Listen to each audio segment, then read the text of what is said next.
पुराने समय की बात है। नगर में रहने वाला श्रवण नाम का एक लड़का अपनी जिंदगी से बहुत निराश था। उसके निराशा का कारण यह था कि वह कुछ भी नहीं कर रहा था। उसके माँ बाप उसे ताने मारते थे कि तेरे सारे मित्र कुछ ना कुछ कर रहे हैं, लेकिन तू अभी भी घर में बैठा हुआ है। मित्रों के बीच अक्सर उसका मजाक बनता था और वह कहीं जाता तो लोग उससे पूछते कि क्या कर रहे हो। उसे यह बताने में बड़ी शर्म आती थी कि अभी वह कुछ भी नहीं कर रहा है। धीरे धीरे उसने रिश्तेदारों के यहाँ जाना और लोगों से मिलना जुलना कम कर दिया। वह ज्यादातर समय अपने घर में ही बैठा रहता। वह अकेले में रोता, भगवान को कोसता और अपनी किस्मत को दोष देता। अब उसे अपनी जिंदगी बोझ सी लगने लगी थी। कभी कभी वह सोचा, जब मैं कुछ करने के लायक ही नहीं हूँ तो मुझे फिर जीने का क्या फायदा, मुझे तो मर जाना चाहिए। एक दिन वह अपने नगर की सड़क से गुजर रहा था, तब उसने देखा कि एक गुरु दुख के ऊपर प्रवचन दे रहे थे। वह भी उस भीड़ में जाकर बैठ गया और गुरु के प्रवचन सुनने लगा। गुरु बोल रहे थे, दुख एक गुरु के भांति होता है, जो हमें जीवन की सच्चाई दिखाता है और हमें सही से जीवन जीने का तरीका सिखाता है। आप चाहे तो अपनी दुख रूपी गुरु से जीवन जीना भी सीख सकते हैं और चाहे तो उसी दुख में डूबकर बैठकर रो भी सकते हैं। श्रवण भी गुरु की यह सारी बातें ध्यान से सुन रहा था, लेकिन उसे यह गुरु की बातें सही नहीं लगी। उसने खड़े होकर कहा, दुख कुछ भी सिखा कर नहीं जाता, सिर्फ पीड़ा देकर जाता है। दुख की पीड़ा अनंत होती है। ऐसा लगता है कि इसके बाद कुछ भी नहीं होने वाला, कुछ भी नहीं मिलने वाला। मृत्यु भी उसके सामने छोटी लगती है। गुरु ने कहा, आखिरकार क्या दुख है तुम्हें? श्रवण ने अपना सारा दुख गुरु के समक्ष कह सुनाया और पूछा, क्या आपके पास मेरे इस दुख का कोई समाधान है? यह सुनकर गुरु मुस्कुराए और बोले, जिस दिन तुम्हारे जीवन में सच्चा दुख आएगा, उस दिन मेरे पास आना, मैं तुम्हारे दुख का समाधान अवश्य करूंगा। इतना कहकर गुरु वहां से चले गए। श्रवण ने सोचा, क्या मेरा दुख सच्चा नहीं है? क्या जिस दुख से मैं गुजर रहा हूँ वह झूठा है? कोई भी मेरी दुख को नहीं समझता। जब माँ बाप ही नहीं समझ पाए तो गुरु क्या समझेंगे? अपने दुखों से परेशान होकर श्रवण ने एक निर्णय लिया कि वह कुछ करके दिखाएगा। उसने एक छोटा सा व्यापार शुरू किया, लेकिन उसमें सफलता नहीं मिल रही थी। लेकिन उसके घरवाले खुश थे, वह कुछ तो प्रयास कर रहा था। वह अपने व्यापार में जुटा रहा और धीरे धीरे सफलता भी मिलने लगी। फिर उसने रफ्तार पकड़ ली। सिर्फ 3 साल के अंदर ही वह एक बड़ा व्यापारी बन गया। अब श्रवण के चारों तरफ ऐसे बहुत से लोग थे जो उसकी चिंता करते थे, उसे पसंद करते थे और उसके काम की प्रशंसा करते थे। अब उसके घरवाले भी उसकी प्रशंसा करते थकते नहीं थे। दिन प्रतिदिन उसके मित्रों की संख्या बढ़ती जा रही थी। अब वह अपनी जिंदगी से बहुत खुश था। उसके कुछ मित्रों ने उसे सलाह दी, जब तुम बड़े व्यापारी बनकर इतना खुश हो तो जरा सोचो, अगर तुम इस नगर के, इस राज्य के सबसे बड़े व्यापारी बन जाओगे तो तुम्हारे पास कितना सुख होगा, कितने लोग तुमसे जुड़ना चाहेंगे, तुम्हारा कितना यश फैलेगा। स्वयं राजा भी तुमसे मित्रता करना चाहेंगे और जरूरत पड़ने पर तुमसे ही धन उधार लेंगे। मित्रों की यह बात श्रवण के मन घर कर गई। अब उसने और भी धन कमाने का प्रयास शुरू कर दिया, लेकिन उसे यह सब अब जल्दी चाहिए था। वह सब कुछ प्राप्त करने में अपना ज्यादा समय बर्बाद नहीं करना चाहता था, इसलिए उसने ऐसे भी कार्य करने शुरू कर दिए जो उचित नहीं थे। उसने बड़ी मात्रा में अपने मित्रों से उधार लेना शुरू कर दिया। ज्यादा मुनाफा कमाने के लालच में अपने सामान में मिलावट करने लगा। उसने दूसरे व्यापारियों के खिलाफ षड्यंत्र भी रचे। उसने डराया धमकाया, जैसा जैसा उसके मित्र कहते गए वही करता गया। वह इन तरीकों से ज्यादा धन तो कमा रहा था, लेकिन अब उसके जीवन में सुकून नहीं था। उसकी मन की शांति गायब हो गई थी। उसे रातों में नींद नहीं आती थी। वह किसी उधीर गुण में लगा रहता था। सुख साधन के सारे वस्तुओं के होने के बाद भी उसे किसी में सुख नहीं मिल रहा था। एक दिन श्रवण अपनी बग्गी में सवार होकर कहीं जा रहा था। तभी रास्ते में उसे गुरु का आश्रम दिखा। वह रुक गया। वह गुरु के पास जाकर बोला, गुरुदेव, आपने कहा था जब तुम्हारे जीवन में सच्चा दुख आए तब मेरे पास आना। मैं अब बहुत ही दुखी हूँ। मेरी रातों की नींद गायब हो गई है। मुझे कहीं सुकून नहीं मिल रहा। इस तरीके से श्रवण ने अपनी सारी समस्या गुरु के सामने कह सुनाई। गुरु ने कहा, जब तुम मुझसे पहली बार मिले थे तब भी तुम किसी दुख में थे। तुमने उस दुख से क्या सीखा? श्रवण ने कहा, मैंने सीखा कि केवल सोचने से और चिंता करने से कुछ नहीं होता। अपनी सोच को सच करने के लिए कर्म करना पड़ता है, और सिर्फ कर्म करने से भी कुछ नहीं होता। अपने कर्म को अंतिम पड़ाव तक ले जाना भी आवश्यक होता है। चाहे रास्ते में कितनी मुश्किलें आएं, मन कितना ही निराश हो, कितना ही लगे कि अब आगे कुछ नहीं होने वाला है, तब भी यह मान कर चलो कि मैं यह जो कर रहा हूँ उसमें मैं अवश्य ही सफल होऊंगा। लोग सिर्फ सफल व्यक्ति को सम्मान देते हैं, फिर चाहे कोई कितना अच्छा क्यों ना हो, वह लोगों की नजरों में बोझ ही होता है। यह सब सुनकर गुरु मुस्कुराए और बोले, यह असली दुख नहीं है।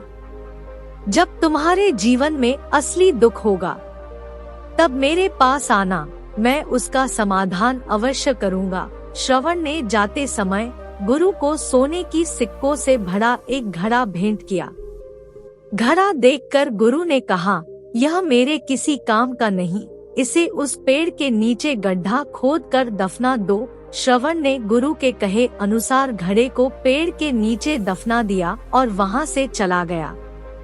कुछ दिनों तक व्यापार अच्छी तरक्की कर रहा था, लेकिन गलत व्यापार की वजह से धीरे धीरे उस व्यापार में घाटा होने लगा।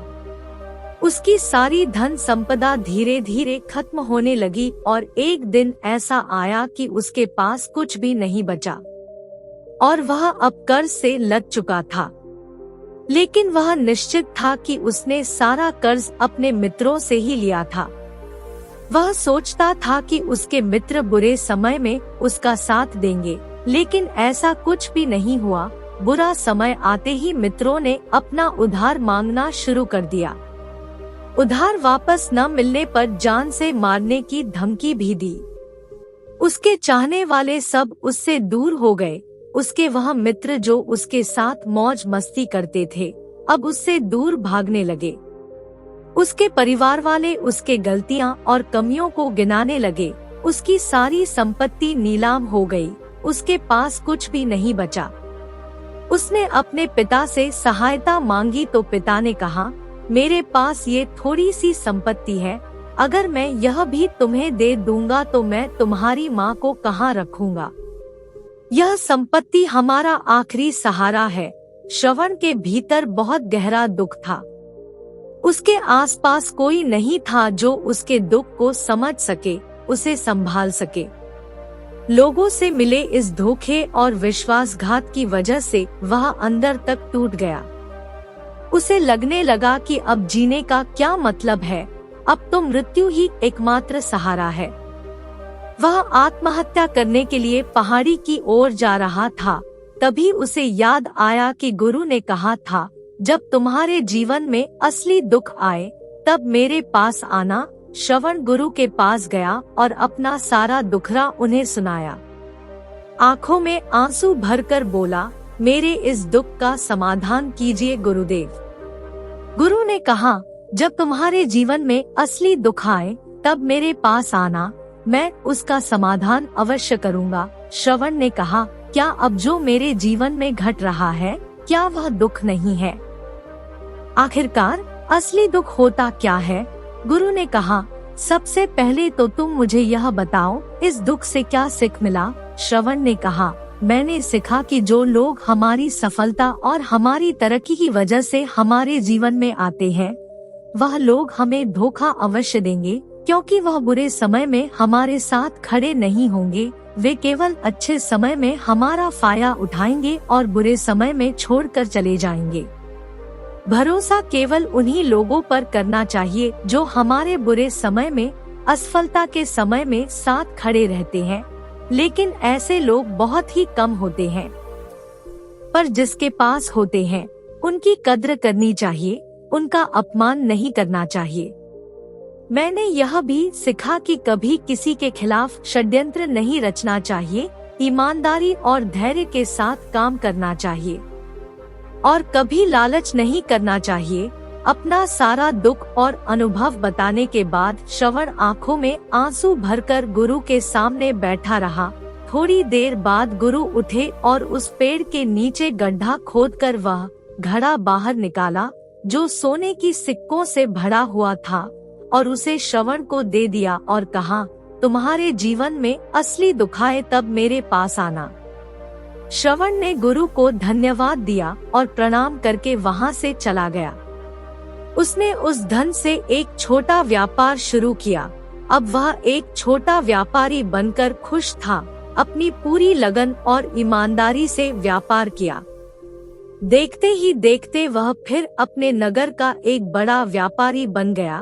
उसका जीवन खुशी और सुविधाओं से भर गया। लेकिन कोई कितना भी अच्छा हो, कितना भी अच्छा काम करे, दान करे, पुण्य करे, लोगों की मदद करे, लेकिन जीवन में दुख तो आता ही है। तो श्रवण के जीवन में भी दुख आया। उसके माता पिता की मृत्यु के रूप में। वह दोनों एक ही दिन मृत्यु को प्राप्त हो गए। श्रवण अपने माता पिता से बहुत ही प्रेम करता था, इसलिए उसे उनके मृत्यु से बहुत ही गहरा आघात पहुंचा। वह दोनों के पार्थिव शरीरों को श्मशान घाट ले गया। वहां उनकी अंतिम क्रिया की गई। वहां उसने अपने माता पिता के शरीरों को जलते हुए देखा तो उसका मन बेचैन हो गया और उसके अंदर बहुत से प्रश्न उठने लगे। वह घर वापस आया तो अपने माता पिता के घर और संपत्ति को देखा, जिसके लिए उनके माता पिता हमेशा लड़ते रहते थे। आज वह लावारिस पड़ी है। आज उनके देखरेख करने के लिए, उसके लिए लड़ने वाले इस दुनिया से चले गए। उसके पिता ने जो भी कमाया था, जो भी बनाया था, सब कुछ यही रह गया। एक दिन पहले किसी से भी अपनी संपत्ति से लड़ जाने वाले उसके पिता आज इस दुनिया से अलविदा हो गए थे। उसका मन इसी तरह के अनेक विचारों के भावना में फंसा हुआ था। उसे अंदर से अकेलापन और डर महसूस हो रहा था। उसे कुछ खालीपन सा महसूस हो रहा था। उसे लग रहा था कुछ तो है जिसे वह समझ नहीं पा रहा।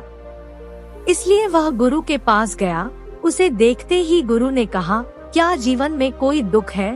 तो श्रवण ने कहा, वैसे तो जीवन में कोई दुख नहीं है गुरुदेव, सब सुख है, सब अच्छा चल रहा है। लेकिन आज मेरे माता पिता की मृत्यु हो गई है। इस घटना ने मेरे मन को परेशान कर दिया है। उन्होंने कहा, इसमें दुखी होने वाली कौन सी बात है? एक दिन तो सभी के प्रियजनों को मरना ही है। हमेशा जीवित ना तो कोई रहा है और ना ही कोई रहेगा।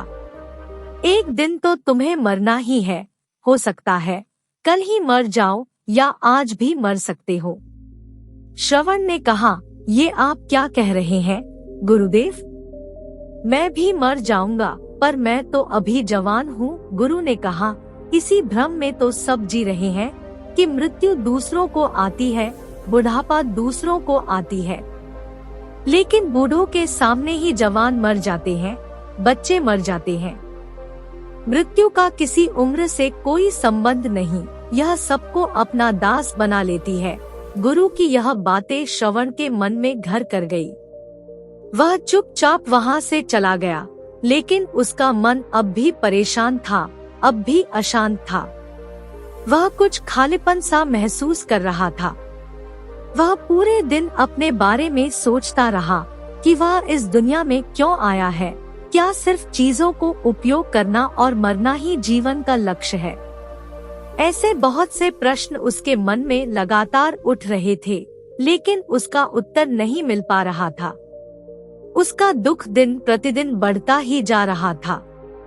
कुछ दिनों बाद फिर वह गुरु के पास पहुंचा और बोला, गुरुदेव, मैं बहुत दुखी हूँ। मैं यह नहीं जान पा रहा हूँ कि मैं कौन हूँ, इस दुनिया में क्यों आया हूँ। यह सुनकर गुरु मुस्कुराए और बोले, आज पहली बार तुम्हारे जीवन में सच्चा दुख पैदा हुआ है। वास्तव में यही वह दुख है जो दुख कहलाने के लायक है, क्योंकि हमें पता नहीं कि हम कौन हैं, क्यों आए हैं, क्या करना है, कैसे करना है। श्रवण ने कहा, गुरुदेव, मेरे इस दुख का समाधान कीजिए। गुरु ने कहा, हम सभी इंसान जीवन में क्या इकट्ठा करते हैं? श्रवण ने कहा, हम सभी इंसान जीवन भर धन, संपत्ति, मान सम्मान, परिवार, मित्र, शत्रु, पद, प्रतिष्ठा यह इकट्ठा करते हैं। गुरु ने कहा, क्या इन इकट्ठा हुई सब चीजों से एक भी चीज साथ ले जाया जा सकता है? श्रवण ने कहा, नहीं गुरुदेव, इनमें से कुछ भी साथ नहीं ले जाया जाता। मेरे माता पिता के साथ कुछ नहीं गया, सब कुछ यही छूट गया है। परिवार, संपत्ति, सब कुछ। तो गुरु ने कहा, अब मेरी बातों को ध्यान से सुनो। इस दुनिया में हमें जो इकट्ठा करना है वह हम इकट्ठा करते नहीं। चीजें जो हमारे सामने होती हैं, लेकिन हम उन्हें देखने का प्रयास नहीं करते। इस दुनिया में हमें जिस चीज को इकट्ठा करना है वह हम खुद हैं। हमें खुद को इकट्ठा करना है ताकि जब मृत्यु हो तो हम एक हो सके और स्वयं को पहचान सके। हम भीतर से बटे हुए हैं, हम बटे हुए हैं प्रेम में, नफरत में, क्रोध में, जलन में, धन में, संपत्ति में, पद में, प्रतिष्ठा में, मान में, पहचान में, धर्म में, जाति में। ऐसे ही सैकड़ों हजारों चीजों और वासनाओं से हम बटे हुए हैं। हम टुकड़ों में जीवन जी रहे हैं। इस बंटवारे के वजह से हमारी चेतना कभी एक नहीं हो पाती। हमारी चेतना बिखर गई है, इसलिए हमारे पास इतना भी समय नहीं है, इतना भी ऊर्जा नहीं है कि हम मुड़कर एक बार अपने भीतर देख सकें। वास्तव में जिस धन की कमी, सुविधाओं की कमी, मान सम्मान की कमी को लोग दुख समझते हैं और जीवन भर उसे दुख बोलकर रोते हैं, उसका समाधान खोजने का प्रयास करते हैं, उन्हें उनका समाधान कभी मिलेगा ही नहीं, क्योंकि जिन्हें लोग दुख कहते हैं वह असली दुख है ही नहीं। वह तो सिर्फ इंसान की चाहत है, उसकी इच्छा है जिसकी पूर्ति कभी नहीं की जा सकती। इसलिए यहाँ व्यक्ति को ऐसे दुखों का कभी समाधान मिलता ही नहीं। इसलिए इन सब के ऊपर अपने दुखों का परम समाधान चाहिए तो सबसे पहले अपने आप को इकट्ठा करो, अपनी ऊर्जा को इस संसार से वापस खींचो और एकत्रित करो। अपने ऊपर ध्यान दो, खुद पर ध्यान लगाओ, पहले अपने आप को पहचान लो, ऐसे ही बिखरते हुए मत चलो। श्रवण ने कहा, क्या गुरुदेव, हमें ये संसार छोड़ देना चाहिए, अपनी सभी इच्छाएं मार देनी चाहिए, किसी से प्रेम नहीं करना चाहिए, धन संपत्ति इकट्ठा नहीं करना चाहिए, मान सम्मान की आशा छोड़ देनी चाहिए? गुरुदेव ने कहा, एक बिखरे हुए मनुष्य के अंदर से कामनाएं, इच्छाएं और वासनाएं ऐसे ही निकलती है जैसे पहाड़ से कोई पत्थर गिर रहा हो, जिस पर पहाड़ का कोई नियंत्रण नहीं है सिवाय देखने, परेशान होने और कुछ खोने के। इसी प्रकार एक बिखरे मनुष्य की इच्छाएं अनियंत्रित और दुखदायी होती है। उसका अनियंत्रित मन कुछ भी इच्छाएं और कल्पनाएं करता रहता है और दुखी होता रहता है। लेकिन जब व्यक्ति एकत्रित हो जाता है तो वह जो भी करता है उसके नियंत्रण में करता है, तब इच्छाएं भी उसकी इच्छा से निकलती है। श्रवण कहा, गुरुदेव, आपने मेरे सच्चे दुख का समाधान कर दिया, उसके बाद आपका बहुत धन्यवाद। मैं खुद को एकत्रित करने का प्रयास करूंगा।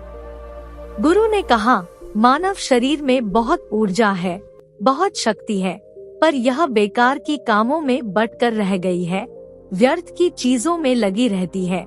यह ऐसा है कि जैसे एक अत्यंत शक्तिशाली मशीन एक बच्चे के हाथ में दी गई हो और बिना सोचे समझे, बिना किसी नियंत्रण और जानकारी के बस इस शक्ति को कहीं भी बर्बाद कर रहा है। इसलिए अपनी चेतना की शक्ति पर ध्यान दो और इसे एकत्रित करो। श्रवण को अपने प्रश्नों का उत्तर मिल चुका था। उसने गुरु को धन्यवाद किया और चुपचाप वहां से चला गया। तो दोस्तों, कैसी लगी यह कहानी आपको? कमेंट सेक्शन में जरूर बताना। और अगर आपको यह कहानी अच्छी लगी हो तो इस चैनल को सब्सक्राइब करके नोटिफिकेशन बेल जरूर प्रेस कर देना। तो मिलते हैं अगली कहानी में, तब तक के लिए अपना ख्याल रखें।